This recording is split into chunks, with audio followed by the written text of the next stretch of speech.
कल कई संतों से बैठ करके वार्ता हुई कि बताइए मरने की बात सुनकर डर लगता है? बोले बहुत डर लगता है।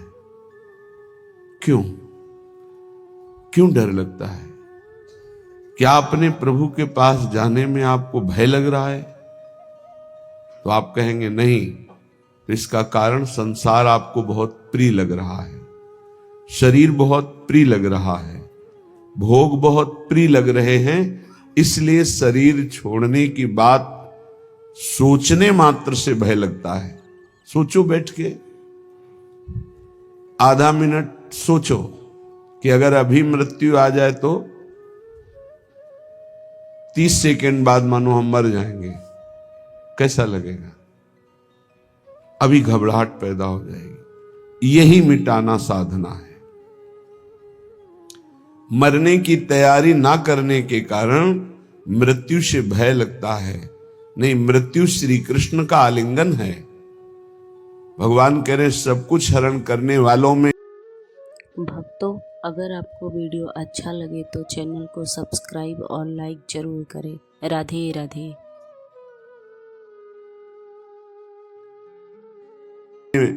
मैं महान मृत्यु हूं, तो मेरे प्रभु ही तो मृत्यु रूप में आते हैं, फिर डरना क्या? डर इसलिए लग रहा है शरीर प्रिय है, भोग प्रिय है, संसार अच्छा लगता है। नाली का कीड़ा भी यहां बहुत अच्छे से जीना चाहता है, ऐसे उसको बहुत अच्छा लगता है, कभी प्रलय ना हो, कभी नाश ना हो, और ये मुझे नाली में रहने को मिले। शूकर अपनी इच्छा चाहता है, सब अपनी अपनी इच्छाओं में ही जीना चाहते हैं, इसीलिए मरने से भय लगता है। यदि इच्छा का नाश हो जाए तो मृत्यु नामक कोई वस्तु है ही नहीं, कोई भय नहीं है। थोड़ी देर सोचो, दूसरे के उपदेश की जरूरत नहीं, आप खुद सोचिए। मृत्यु तो होनी ही है, निश्चित होनी है। इसका नाम मृत्यु लोक है। जो यहां जन्मेगा वो मरेगा, निश्चित पक्का है ये। अब जब मरना ही है तो हम मरने की तैयारी ऐसी क्यों न कर ले कि मुझे मृत्यु से भय न लगे, पर हम जीने की तैयारी में खूब लगे हैं। देख लो, बढ़िया मकान, बढ़िया खान पान, वस्त्र, परिवार, रिश्ता, नाता, ये सब जीने की तैयारी पूरे जीवन भर करते रहे, पर मरने की तैयारी नहीं की, इसलिए मृत्यु से भय लगता है। और मरना निश्चित है, छूटना निश्चित है, तो ये फिर मन पछतई है अवसर बीते। ये अंत ही तो ही तजेंगे, पामर तू न तजय बही ते। मन पछतई है अवसर बीते। बढ़िया अवसर है, मृत्यु पर विजय प्राप्त करने का बढ़िया अवसर है। श्रीपाद प्रबोधानंद जी महाराज कह रहे हैं, सोढ़्वापि दुःखानि सुदुस्सहानि त्यक्त्वाप्यहो जाति कुलादिकानि। भुक्त्वा स्वापकैरपि थुत्कृतानि वृंदाटवीवासमहं करिष्ये। सोढ़्वापि, यदि मेरे शरीर में भयानक रोग रूपी दुख हो, या बाहर विपत्ति रूपी, दरिद्रता रूपी दुख हो, तो भी मैं अब अपने लक्ष्य से विचलित होने वाला नहीं। ये मृत्यु पर विजय प्राप्त होने की तैयारी है। सोढ़्वापि दुःखानि सुदुस्सहानि, जो सहा नहीं जा सकता ऐसा दुख। आप विचार करेंगे कि जो ऐसा दुख है उसमें भजन कैसे हो सकता है। गुरु कृपा से देखा है, जब ऐसा भयानक दुख होता है तो एक अंतर में कोई ऐसी जगह है जहां बिल्कुल दुख स्पर्श नहीं कर रहा होता, केवल दुख का वो दृष्टा होता है, केवल दुख को देख रहा होता है, दुख को भोग नहीं रहा होता। उस समय भी एक अद्भुत आनंद, जैसे हम सामने आग लगा हुआ देख रहे हैं दृश्य, पर हम आग से बहुत दूर हैं, ऐसा अनुभव होता है।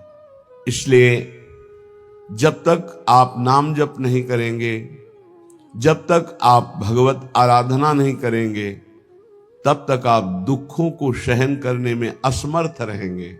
और जहां दुख आया तहां फिर भजन नहीं बनेगा।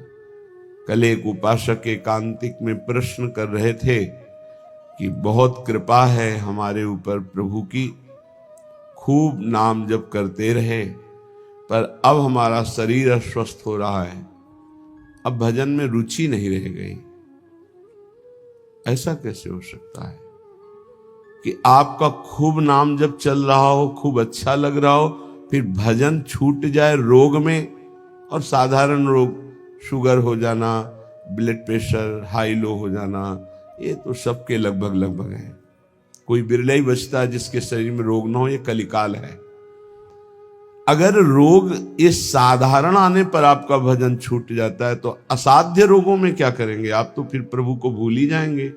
तो आपकी तैयारी क्या रही? तैयारी तो इसी बात की है कि भारी विपत्ति बाहर और अंदर शरीर रोग ग्रसित पर हम आपका भजन नहीं छोड़ेंगे। शुद्धापि दुखानि सुदुस्सहानि, ऐसा दुख जो सहा नहीं जा रहा, उस समय भी हम राधा राधा राधा राधा ऐसा रटेंगे।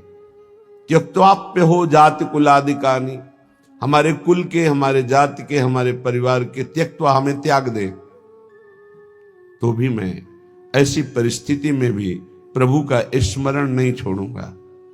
भुक्त्वा स्वापाकैरपि थुत्कृतानि, बहुत ऊंची बात कह रहे हैं कि यदि मुझे श्रीधाम वृंदावन का वास मिले, आश्रय मिले, और मुझे नीच जनों का जूठन पाना पड़े, तो मैं वो पा करके रहूंगा, पर अब मृत्यु की तैयारी में कसर नहीं रखूंगा, अब मृत्यु पर विजय प्राप्त करूंगा।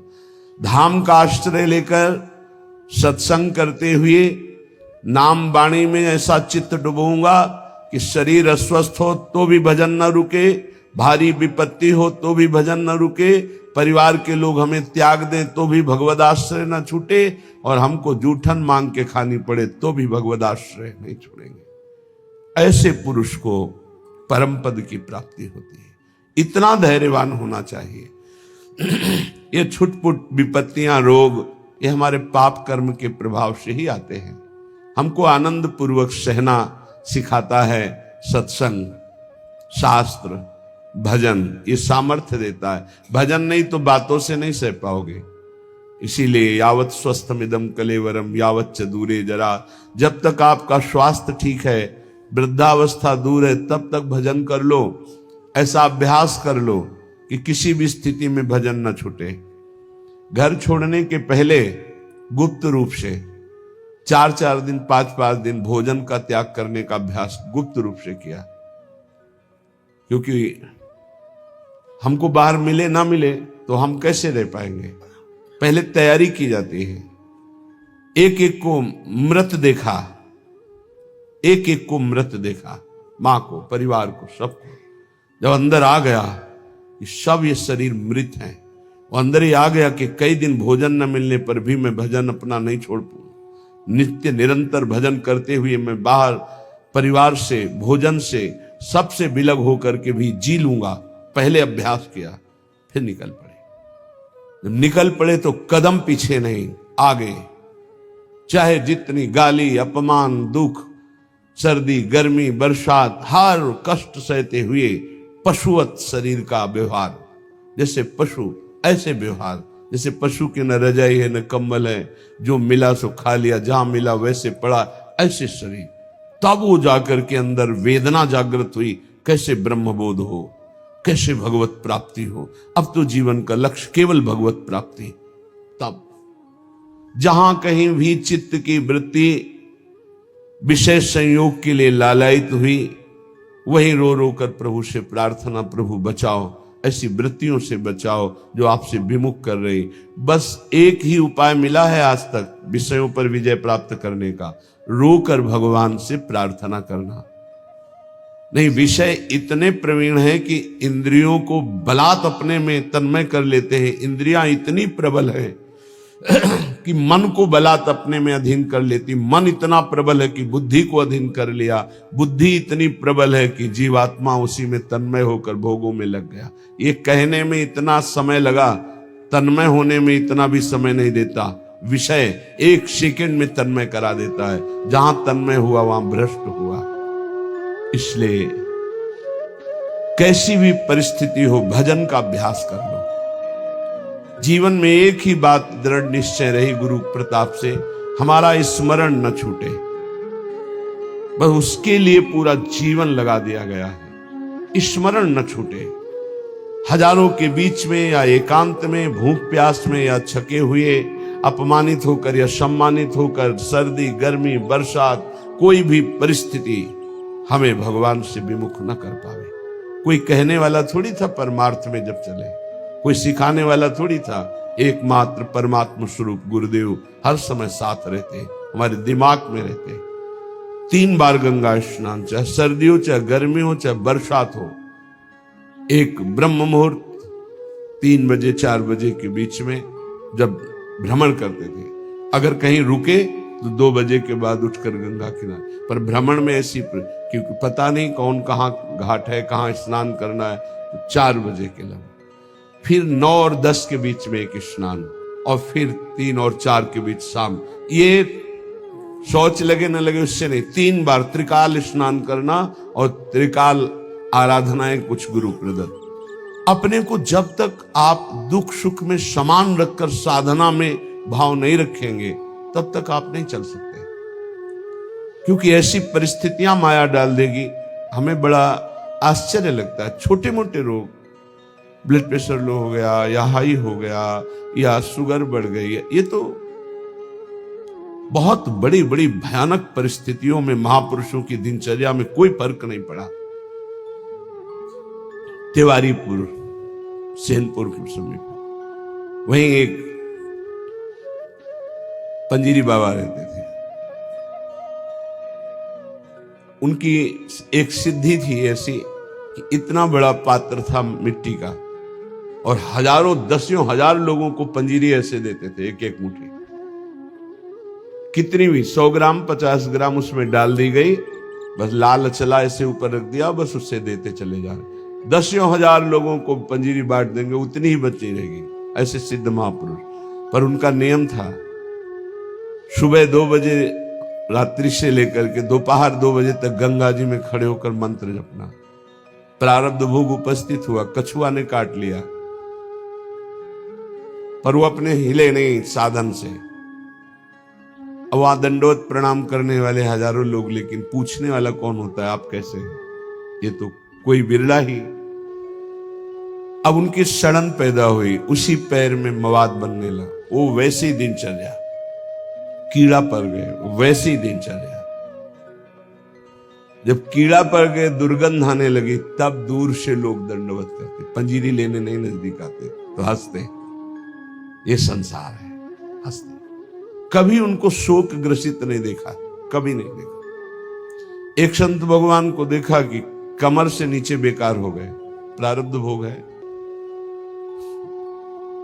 ऐसे हाथ के ऐसे बल से गंगा जी जाना, स्नान करना, अपनी दिनचर्या में जब उनसे बात करते, अमृतमय आनंद में डूबे रहते। ये है साधना का फल। शरीर की कैसी भी परिस्थिति हो, हमारे भगवदानंद में फर्क ना पड़े, तब तो साधन। तो कह रहे हैं शुद्धापि दुखानि सुदुस्सहानि, तैयार हो जाओ।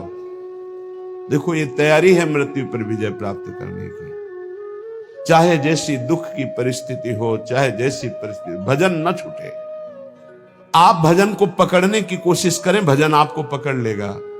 जिस दिन भजन पकड़ लेगा उस दिन छूटेगा ही नहीं, रात दिन गूंजता रहता है। कैसी उसको आनंद की अनुभूति होती होगी जिसका निरंतर मंत्र चलता है, नाम चलता है।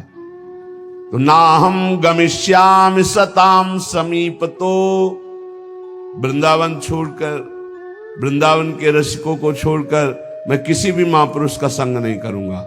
नाहम गमिष्यामि सताम समीपतो, जो प्रिया प्रीतम के प्रेम रस से अनविज्ञ हैं, उस रस के ज्ञाता नहीं है, मैं उनका सत्संग नहीं करूंगा, और ना ही करना चाहिए। क्यों? क्योंकि हमारे भाव को पुष्टता मिलेगी, इष्ट मिले और मन मिले, और मिले भजन रस रीति। जहां इष्ट मिले, भजन रस रीति मिले, प्रेम रस का मन मिले, वहीं सत्संग में रंग आएगा, अन्यथा बाधा पड़ जाएगी। क्योंकि बहुत प्रकार की भक्ति है, बहुत प्रकार के भक्त हैं, बहुत प्रकार की साधना है, बहुत प्रकार के साधक है। तो हमारे समाधान का, चित्त के समाधान का विषय रसिक जन है। रे मन रसिकन संग बिन रंच न उपजय प्रेम। इसलिए महाप्रभु हरिवंश चंद्र जी भी कहते हैं, वृंदान सर्व महता मपहाय दूराद। बाहर के बड़े बड़े महापुरुषों को प्रणाम करके अगर प्रेम प्राप्त करना चाहते हो श्यामा श्याम का, तो वृंदावन के रसिकों का संग करो। तो उनके संग से, जिनका स्वभाव है सत्तारणीकृत स्वभाव, ऐसी श्री जी से आपका अपनापन हो जाएगा। तो ना हम गमिष्यामि सताम समीप, तो मैं नहीं जाऊंगा किसी भी बड़े महापुरुष के पास जो वृंदावन रस से दूर हैं। ना हम वदिष्यामि निजम कुलादिको, मैं कभी कुल का परिचय बता करके अपनी महानता देने वाले का मैं कभी संग नहीं करूंगा। क्योंकि महान वो है जो इष्ट में तन्मय है, ना कि जाति पक्ष में, कुल पक्ष में। ऐसी महानता ना विद्वान पक्ष की। विद्या रूप महत्व कुल धन यौवन अभिमान, इनका आदर नहीं होता। अगर इनका आदर होता है तो असत का आदर होता है, असत का संग होता है। श्रीपाद करे, ना हम वदिष्यामि निजम कुलादिकम, ना मैं अपने कुलादि का परिचय दूंगा और ना कुल का परिचय देने वालों का संग करूंगा। ना हम मुखम दर्शितास्मि कस्यचित्, मैं ऐसे का कभी मुख भी नहीं देखना चाहूंगा जो प्रिया प्रीतम से विमुख होकर के संसार के राग रंग में मगन है। वृंदाटवी वास कृतेति साहसी, मैं अत्यंत साहसी होकर के, असंग रह करके श्री प्रिया प्रीतम का निरंतर भजन करूंगा। आह कीदृक् पुण्य राशे, आहा कैसे पुण्य प्रकट हो गए कि हमारी श्री जी की करुणा उदय हुई और मुझे वृंदावन धाम का वास मिला, आने को मिला, दर्शन करने। आहा कीदृक् पुण्य राशे सुपरिणतरियम केयमाश्चर्य रूपा, कारुण्य उदार लीला स्फुरति भगवतः कोनु लाभोद्भुतोयम। आहा मेरे सारे पुण्य फलीभूत हो गए, मुझे वृंदावन आने को मिला।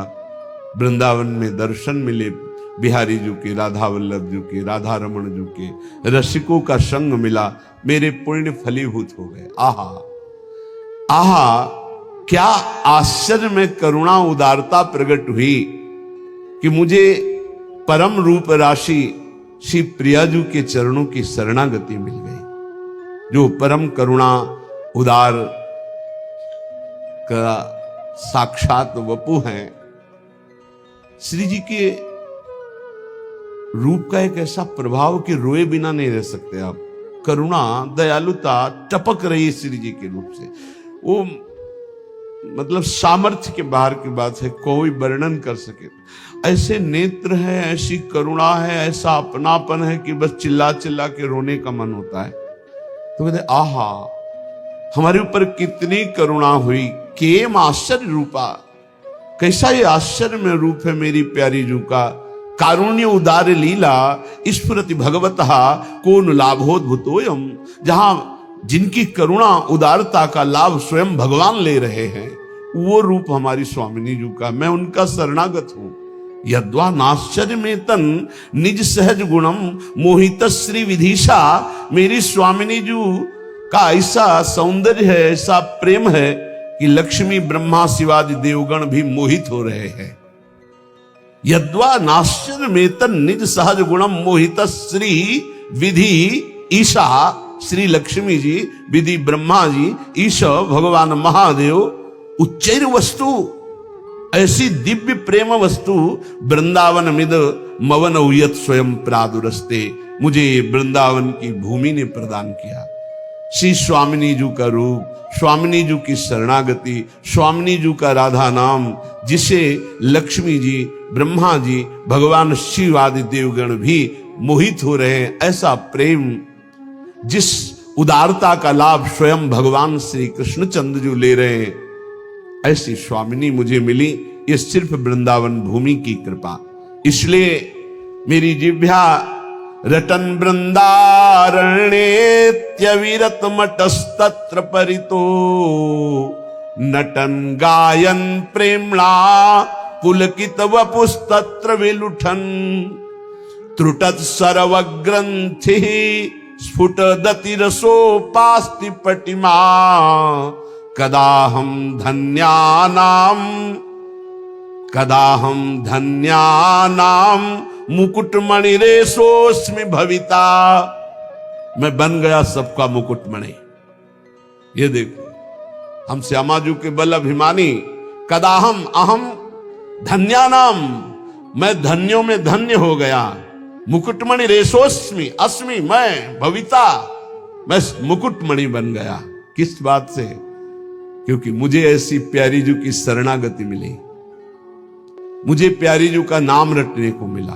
तो रटन वृंदारण्य, मैं वृंदावन में रहकर राधा राधा राधा ऐसा रटूंगा।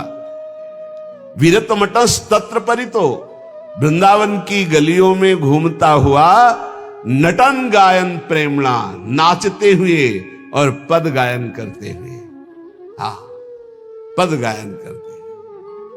बन की कुंजन कुंजन डोलन निकसत निपट साकरी बीथिन परसत नाही निचोलन। बन की कुंजन कुंजन डोल। साथ में प्रियालाल बन विहार कर रहे, भावना करते हुए उपासक पद गायन। देखी सखी राधा पिय केली, देखो सखी प्रिया प्रीतम कैसे प्रेम रस क्रीड़ा करते हुए वन विहार गहवर वन में कर रहे। हाँ, सुंदर पुलिन सुभग सुखदायक नव नव घन अनुराग परस्पर खेलत कुंवर नागरी नायक। सखी देखो कैसे यमुना का पावन पुलिन है, नवीन नवीन अनुराग में डूबे हुए नव किशोर कैसे पावन यमुना पुलिन के तट पर क्रीड़ा कर रहे, खेल रहे हैं। आज निकुंज मंजू में खेलत नवल किशोर नवीन किशोरी। देखो सखी आज सुंदर नवम जहां शोभा प्रकाशित हो रहे, ऐसे नवीन निकुंज में हमारी नवल किशोरी जो खेल रहे। देखो सखी आज दोनों प्रिया प्रीतम अपने कर कमल में सुंदर सुंदर नील कमल और स्वर्ण कमल लेकर सैया की रचना कर रहे हैं। नवल नागर किशोर मिली कुंज को मल कमल दलन सिज्या रची। ऐसे विविध पदों को गाते हुए भाव में डूबा हुआ नटन गायन प्रेमणा पुलकित वपुस्तत्र बिलुठन, नाचता हुआ गाता हुआ और रज में लौटता हुआ। ये मेरी प्यारे जू की चरण रज है, ये रसिकों की चरण रज है। बार बार अपने शरीर को अभिषिक्त करता हुआ त्रुटत सर्व ग्रंथि, जड़ चेतन की ग्रंथ टूट गई, चिदानंद स्वरूप प्रकाशित हुआ। तो क्या कदाहम धन्यानाम, मैं धन्य हो गया। मुकुटमणि रेशोस्मि भविता, मैं मुकुटमणि बन गया, भक्तों का मुकुटमणि। ये सर्वोपरि महामाधुर्य रस में स्थित गर्व से कहते हैं धन्यानाम मुकुटमणि रेशोस्मि अस्मि भविता, क्योंकि वृंदावन की भूमि ने मुझे महान बना दिया। निरंतर राधा नाम गायन करते हुए, राधा यश गायन करते हुए, रज का सेवन करते हुए अपना जीवन वृंदावन को दे दिया। तो धन्यानाम, धन्य धन्य धन्य तेई जी इनके उपासी है। भगवान ने कहा ज्ञानिनस तत्वदर्शिना, ज्ञानी और तत्वदर्शी। ज्ञानी कहते शास्त्रों का ज्ञान होना, तत्वदर्शी माने तत्व का बोध होना, तत्व का दर्शन साक्षात्कार किए होना। अगर तत्वदर्शी ज्ञानी महापुरुष नहीं है तो हमारा काम नहीं बन पाएगा। कैसे? ज्ञानी है पर तत्वदर्शी नहीं है तो उनके खोखले वचन होंगे, बोध नहीं है। अब तत्वदर्शी है, श्रोत्री नहीं है, तो अनुभव की बात शब्दों में कैसे बता पाएंगे? शास्त्रों का ज्ञानी नहीं, शास्त्रों के शब्दों की बात बोलने का तरीका ही नहीं पता है, तो अपनी बात वो नहीं कह पाएंगे। इसीलिए प्रबुद्ध जी ने भी नव योगेश्वरों में एकादश स्कंद में कहा सद्गुरु कैसे होने चाहिए। बोले वेदों के पारगामी विद्वान और परब्रह्म तत्व के अनुभव। वही यहां कह रहे श्रोत्रियम ब्रह्मनिष्ठम, श्रोत्रीय शास्त्रों का सम्यक ज्ञान और ब्रह्मनिष्ठ ब्रह्म तत्व का बोध प्राप्त किए हुए। 3 प्रकार के अधिकारी होते हैं, एक होते उत्तम, एक होते मध्यम, एक होते कनिष्ठ। उत्तम अधिकारी गुरु सेवा के बाद गुरु उपदेश श्रवण मात्र से तत्वबोध को प्राप्त हो जाता है, क्योंकि वो गुरु अधीनता स्वीकार किए रहता है। जो उत्तम शिष्य होता है, उत्तम अधिकारी होता है, वो गुरु अधीनता पर होता है। जैसा बोलो आपकी आज्ञा के अनुसार। उसे ज्यादा साधन नहीं करना पड़ता, श्रवण मात्र से उसको बोध होने लगता है। मध्यम अधिकारी जो साधन पक्ष पर जोर रखता है, पर गुरु आज्ञा से करेगा, वो कृपा पक्ष पर उसका परिचय ज्यादा नहीं, उसका साधन पक्ष पर परिचय अधिक। वो मध्यम अधिकारी है, श्रवण करेगा, मनन करेगा, निधिध्यासन करेगा, साधन करेगा, रहेगा गुरु के अधीन ही, पर उसकी प्रधानता साधन पे होगी, वो मध्यम है। और कनिष्ठ अधिकारी बार बार समझाने पर, बार बार साधन पर लगाने पर भी वो प्रश्न करता रहता है, शंका होती रहती है, पर वो भी एक दिन बहुत काल तक संग करने के बाद वो तत्वबोध को प्राप्त हो जाएगा। पर उत्तम वो है जो गुरु की अधीनता प्राप्त किए, साधन पक्ष पर दृष्टि नहीं, कृपा पर दृष्टि, वो सुनने मात्र से ब्रह्मबोध हो जाएगा। दूसरा मध्यम सुनता है, साधन भी करता है, पर उसका साधन पक्ष पर हट होता है, साधन पक्ष पर जोरदार हट होता है, काफी समय लगता है, पर उसे ब्रह्मबोध हो जाता है। तीसरा होता है खूब समझाओ, खूब साधन पे लगाओ, पर उसकी शंका निवृत्ति नहीं होती, ये प्रश्न, वो बहुत काल तक फिर जाकर वो संशय, जब बहुकाल करी सत्संगा तबे हो सब संशय भंगा, पर उसको भी ब्रह्मबोध हो जाएगा, पर समय लगेगा। अतः तत्वदर्शी गुरु की अधीनता भगवत प्राप्ति के लिए अत्यंत आवश्यक है। शिष्य की हर शंका का समाधान गुरु पर विशेष श्रद्धा होने पर हो सकती है। गुरु शास्त्रों के ज्ञाता और तत्वबोध संपन्न है, तो उनकी बातों में बहुत ठोस पावर होगा, वो जो बोलेंगे परिवर्तन होके रहेगा। इसीलिए भगवान आदेश करते हैं ज्ञानिनस तत्वदर्शिना, ज्ञानी हो और तत्वदर्शी हो। ज्ञानी तो लाखों मिल जाएंगे, लेकिन तत्वदर्शी होना बहुत कठिन है। जो बोध संपन्न है और तत्वदर्शी, वही परम कल्याण कर सकता है। उपदेक्षन्ति ते ज्ञानम, ऐसे महापुरुषों के सामने साष्टांग दंडवत करके, उनकी सेवा शुश्रूषा करके, सरलता पूर्वक प्रश्न करने पर वे तुझे उपदेश करेंगे तत्व ज्ञान का। अगर भगवत प्राप्ति की भूख जग जाए तो सरलता पूर्वक भगवत प्राप्ति हो जाए, पर भूख नहीं जग रही भगवत प्राप्ति की, भोगों की भूख है, सुन सुना के भगवान के मार्ग में चल रहे हैं। जब किसी संत महापुरुष का विशेष भाव से आश्रय ले लिया जाता है, मेरे प्राण, मेरे जीवन, मेरे सब कुछ, तब भूख जग जाती है। पक्का संत संग का फल होगा कि हर क्षण आपके हृदय से निकलने लगेगा, मुझे भोग नहीं चाहिए, मुझे संसार नहीं चाहिए, मुझे भगवत प्राप्ति करनी, मुझे संयम से रहना है, मुझे भोगों का चिंतन भी नहीं करना है। ये अपने आप आने लगेगा, उनके संग का प्रभाव अपने आप आने लगेगा। उपदेक्षन्ति, जब कोई संत उपदेश कर रहे हो तो चुप सुनो, ज्यादा बोलने की जरूरत नहीं, बीच बीच में ऐसे नहीं, उनकी पूरी बात हो जाने दो, पूरा मनन करो, फिर उसमें अगर कोई शंका है तो फिर हाथ जोड़कर निवेदन करो। ऐसे लोग कभी कभी बात करते हैं जैसे कर्जा लेने वाले से बात नहीं करते, ऐसे संतों से ऐसे बात की जाती है, ऐसा क्यों, फिर ऐसा क्यों। नम्रता, सरलता, अगर विनम्रता नहीं तो प्रश्न का उत्तर ही तुम समझ नहीं पाओगे। संतों से कैसे प्रश्न करे, भगवान कह रहे, प्रणाम करके, सेवा शुश्रूषा करके, विनम्रता पूर्वक, और जो वो बोले उसे हृदय में मनन करो। ये केवल मनोरंजन का विषय नहीं कि आए एकांतिक प्रश्न किए, सुना, कुछ लोग तो आते हैं वीडियो बनवाने, पता चलता है कि आप वीडियो बनवाने आए हो या तत्व ज्ञान प्राप्त करने आए हो या भक्ति प्राप्त करने आए हो। एकांतिक का मतलब केवल भगवत प्राप्ति, केवल भगवत प्राप्ति। अगर भगवत प्राप्ति जनित प्रश्न नहीं है तो फिर उसका कोई लाभ नहीं। संतों के पास जाओ, उपदेक्षन्ति, वो जब उपदेश कर रहे हैं तो उसका बोध प्राप्त करो, भगवत मार्ग में चलो। यज ज्ञात्वा न पुनर्मोहो मेवं यास्यसि पांडव एन भूतान्य शेषेण द्रक्ष्यस्यात्मन्यथो मयि। अपने वैभव पद इनका परिचय देने संतों के पास नहीं जाया जाता। आप बात समझो, इनका परिचय न, परम पद का परिचय लेने जाया जाता है संतों के पास। यही अब दुर्भाग्य हो रहा है।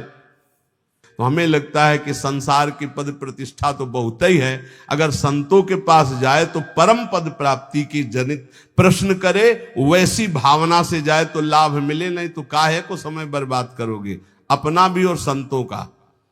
कुछ लाभ नहीं मिलने वाला। संतों के पास तभी लाभ मिलेगा जब अनंत भगवान से संबंध रखकर जाओगे, नहीं तो नहीं मिलेगा, अपराध बन जाएगा। संतों का संग भगवत प्राप्ति के लिए, संतों के यहां प्रश्न भगवत तत्व के ज्ञान के लिए, ये सांसारिक विजय के लिए मत मांगो। सांसारिक विजय के लिए आपका आचरण है, आपका आचरण। आप किसी पद पे हो, आप किसी अधिकार पे हो, हमारी जनता ने आपको आपके पद पर अभिषिक्त करने की जो ठान ली, तो फिर आप बन जाओगे। और जनता को तुमने, अब आप कोई पदाधिकारी बन गए, जनता ने बनाया, 5 साल नगर गए ही नहीं, जानते ही नहीं उनकी समस्या क्या है, एसी रूम छोड़े नहीं। अब फिर जब आया तो फिर विजय श्री, तो ये संतों के आशीर्वाद से नहीं होगी, ये प्रजा के आशीर्वाद से होगी। जाओ नगर नगर जाओ, हमारे भारत के जिस क्षेत्र के तुम हो उस क्षेत्र में अपना परिचय दो, फिर देखो तुम्हें किस दृष्टि से देखते हैं। ये प्रजा ही वोट देकर तुम्हें बनाती है, तुम उनकी सेवा करो, इन्हें भगवान मानकर इनकी कामनाओं की पूर्ति का जो अधिकार तुम्हें मिला है वो करो, तो तुम इनके लाडले होगे, अपने आप विजय को प्राप्त हो जाओगे। इसमें संत आशीर्वाद की क्या जरूरत है? संत आशीर्वाद की जरूरत है जितेंद्री बनो, मनोनिग्रही बनो, जय विजय में पराजय में और महान उत्सव में समान भाव रख सको और राष्ट्र सेवा का भाव रख सको, तब तो बात समझ में आवे। भगवत भाव वाले संतों के पास केवल भागवतिक प्रश्न लेके जाओ तो यद ज्ञात्वा न पुनर्मोहो मेवं यास्यसि पांडव। वीर शिवाजी चक्रवर्ती सम्राट जैसा वैभव रखने वाले थे, छत्रपति कहा जाता था, छत्रपति शिवाजी। लेकिन जब संतों के पास जाते थे तो राजमद से अलग होकर साधारण बनकर नंगे पैर जाते थे, सर भी खुला, पादुका भी नहीं, अंगरक्षक केवल एक साथ, सब दूर राज वैभव। फिर जाके सत्संग करते थे श्री तुकाराम जी के पास या बड़े बड़े महापुरुषों के पास या अपने गुरुदेव स्वामी समर्थ रामदास जी के पास। बड़े बड़े महापुरुषों का संग कैसे किया जाता है? दैन्य होकर किया जाता है। यदि ज्ञात्वा न पुनर्मोह मेवं यास्यसि, भगवान कह रहे हैं जो संत जन उपदेश करते हैं, यदि उसका तूने अनुभव कर लिया तो तुम्हें कभी मोह नहीं होगा। मोह ही जन्म मरण का हेतु है, मोह ही बहुत दुख प्रदान करने वाला है। हे अर्जुन, जिस तत्व ज्ञान से येन भूत्यान शेषेण तू संपूर्ण प्राणियों को पहले अपने में और उसके बाद मुझ सच्चिदानंद घन परमात्मा में देखेगा, वो ज्ञान तुझे संतों से मिलेगा। जब तू प्रणाम करके सेवा करके उनसे प्रश्न करेगा तो वो तुम्हें उपदेश करेंगे, उसका फल होगा कि तुम अपने आराध्य को सब में देखोगे और सब को अपने आराध्य में देखोगे, कहीं मोह नहीं रह जाएगा, तुम परम पद के अधिकारी बन जाओगे। देखो, जीवन का लाभ संत समागम, प्रारंभ से अभी तक संत समागम का लाभ, नाम जप में प्रीति हो जाए, किसी से द्रोह ना हो, सब में अपने आराध्य देव बैठे, पक्का समझ लो। ये ढांचे अलग अलग हैं।